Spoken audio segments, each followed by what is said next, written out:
What you been playing? I tell you what, I finally played Cuphead. Have you not played that I've never played it at all? No, because did you get past the tutorial? Actually, I thought about that. I thought about Dean Takahashi as I was playing the tutorial. Yeah. Anyway, my son had got a bunch of Xbox credit for Christmas, so he informed me there on like Friday that he had bought Cuphead because I think it was on sale, and I never ever bought it just because, kind of along the lines of some older shooters that I never ever played in my life because I'm not great at shooters. I like them, but it's like, well, I don't want to spend full price on a shooter when I feel like I'm probably going to suck at it. And that's kind of how I felt about Cuphead for so long. It's just like, I really want to play it, but I keep hearing how difficult it is. And I'm just so afraid that I'm going to be really bad at it that I didn't want to spend the money on it. So my son spent the money on it instead. Nice. And yeah, so I played one run and gun stage, and then I played like 4 or 5 boss stages maybe.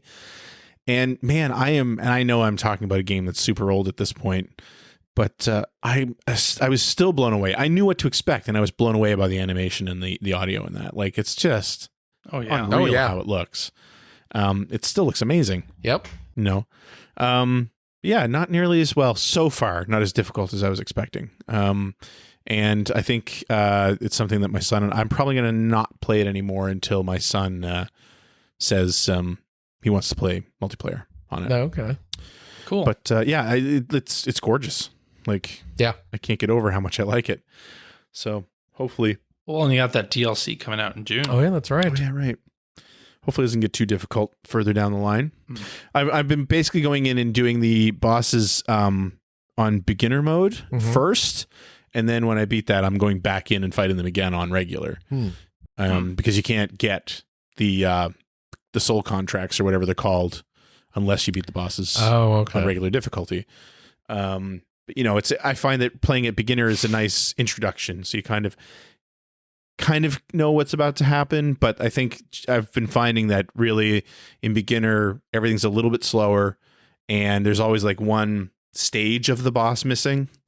Like the very first boss, which is the Root Club, I think they're called, where you fight like a giant potato and then you fight a giant carrot.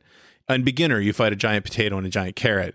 And then when you play regular, you fight those two, and they're a little bit faster and more difficult. But there's also a stage in the middle where I think it's an onion pops up out of the ground, and you fight him as well. You play on beginner, you don't see him, right? So yeah, it's but it's good practice to go in and actually beat it. So yeah, really really digging it. But I think, like I say, my son and I are going to try to find time to play it together because I think it'll be so much more fun multiplayer. Yeah. So yeah.